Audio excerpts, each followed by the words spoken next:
this restaurant scenario with citrus. That was not him. And I hope you guys know that. I hope the people who watch my videos know that that was not him. Because, oh my God, why? Like everything in me, I was on my live last night when this blew up and people were sending me the videos and stuff. And my immediate reaction was, that's suspicious. Everything in my body was like, that's not real. That's not real. That's not real. That's not real. Not because I have a denial issue, but because what leader of a major country like ours would go into some restaurant like they're hanging out with their coworkers, where, believe me, all of them together too at a restaurant. And why did it take Secret Service like 2 business days to remove them? And they still didn't even really remove them. Even on the video, it wasn't like they were removed. He just walks up and stares at them and then it's like, get him out of here. Oh my God. Everything in me is just like, oh. So, of course, I took a screenshot, ran it through AI. It's hard to do a screenshot because it was a poorly shot video. It reminds me of like when people talk about Bigfoot or, what is it? UABs? I don't know. Spaceships.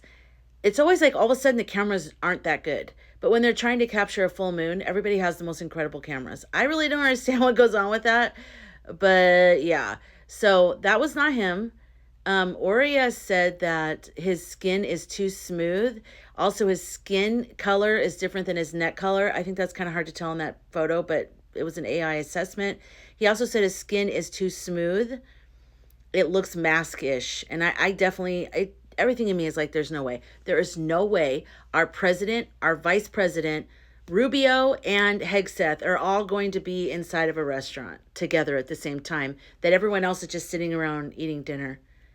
That is absolutely, they're trying to do proof of life, okay? And they're also trying to do getting sympathy for him and distraction. They would do anything, and I mean anything, which I just heard about Charlie Kirk just a few minutes ago. And less than an hour ago, Charlie Kirk was pew-pewed, I guess in the neck, in Utah while he was speaking. So everyone's going to be talking about that as well. I need to look into that one with Aurea. But the restaurant one, there's no way that's him. I just need you guys to know that, okay? That was a stand-in. That was a double. Whatever you feel comfortable talking about, however you want to phrase that, that was not him. He would never, no country would ever let that happen, like big country. No. You have to clear the place for BOMBs. You have to clear it for all kinds of things. You could not just have them walk into a restaurant. That was staged. Maybe the ladies that went in there didn't know it was staged and they were like tipped off that he'd be there and so they went in there. I don't know. I don't know anything about them. But I know with everything in me, that was not him. And I hope you guys know that too. Now let's talk about the farmers. As the founder and the executive director of the Ag and Art Film Festival in Northern California, Ag is short for agriculture. I screen films from all over the United States and the world, from artists, but also just filmmakers, documentaries, narratives about agriculture and art, or agriculture or art. And I've learned a lot about what's happening in America and the world with small family farms. And it's become a huge thing I never thought I'd become a huge fighter advocate for. But I have, and I was helping farmers in Northern California, and I finally kind of understand a little bit more about what they're up against. It's a variety of different things. What's happening right now that you're seeing all the farmers come out and they're upset? Those are the larger farms. Those are not the smaller farms. Those family-run farms have been struggling and in trouble and diminishing for since the 80s, since Farm Aid. Okay, this has been going on for a long time. I mean, those are also the large farmers, okay? But the larger soybean farmers, okay, they had contracts with the US to feed children in other countries. And guess who canceled those contracts? Someone who is evil and doesn't give a flying whatever about children. So there's that. Then also the contracts with China that were the hugest contracts that probably kept them in business. I'm sure it probably did. We were China's number one soybean import, or whatever you call it, right? Well, thanks to tariff, whatever, That's off now. Guess what? China just signed a 20-year deal with Australia for soybeans. So we're off the table. Even if we fix this, even if we get him out and we fix everything, that contract is signed now.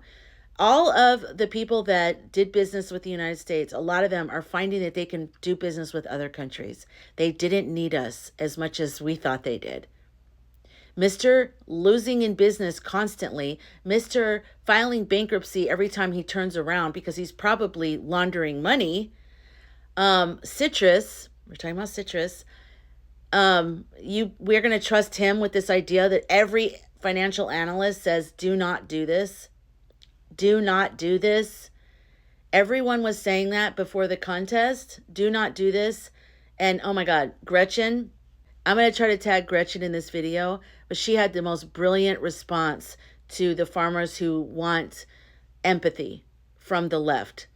It's like, we breathe empathy. We are empathy. That's why we vote the way we vote. We are empathy. You're the one who jackhammered inside of your own boat when we were actually telling you, hey, if you do the jackhammering, it's going to create a hole. We're the ones who told you if you jackhammer, it's going to create a hole. We were trying to talk to you, but you had so much hatred inside of yourself for us, for anybody that's like us. Where's your empathy? Where's your empathy for the people that you affect? Where's your empathy for your children who are now going to be affected by your decision? And the rest of America. It's like you were selfish and now you want everyone to feel sorry for you. We don't feel sorry for you because you have the information. You were willfully ignorant. You chose to do something else out of like a willful ignorance. Like, yeah, whatever. I don't care. I don't care what you say. I'm going to do my own thing. You know, lunatic left. Okay. That's all we're saying is, okay, then there it is. There it is. There's what hate brings to the table. There's what hate brings to the front doorstep. It's not good. These people, it's top versus bottom. It's not left versus right, okay? So these people up here benefited from you hating us so much. And now look what's happening. That's all we're saying. We're mad. We're mad. We're mad that you don't listen to anybody in the same boat with you. You don't listen to anything. You don't have empathy for any of the other people in the same boat with you. And you just keep jackhammering away out of anger and rage. Well, guess what? We're pissed too, because we're affected by that as well. So anyways, let's move on to the next topic. And also I'm going to do more of an in-depth analysis of the BOM being in Qatar that was approved by the U.S. Sorry, what I mean by approved was the meeting was approved by the U.S. The meeting was that they knew was going to be happening, these peace talks, and that then they were unalived. So the U.S., what's going on there? And was arranged, it was supposed to be a peace talks situation. No one's talking about it in mainstream news, but basically a bunch of Palestinian leaders were unalived. And that just happened, if not yesterday, the day before yesterday. So there's a lot going on all at once. And guess what? It's going to be this way because they will do anything, and I mean anything, to distract us or to threaten people or to make people feel, except let these files come out, because this involves multiple countries.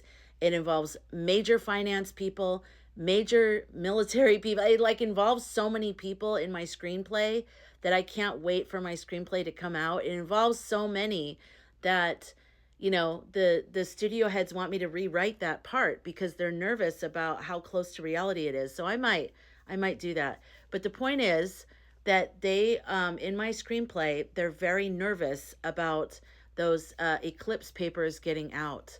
And so they are doing everything they can, including possibly this Kirk situation in Utah.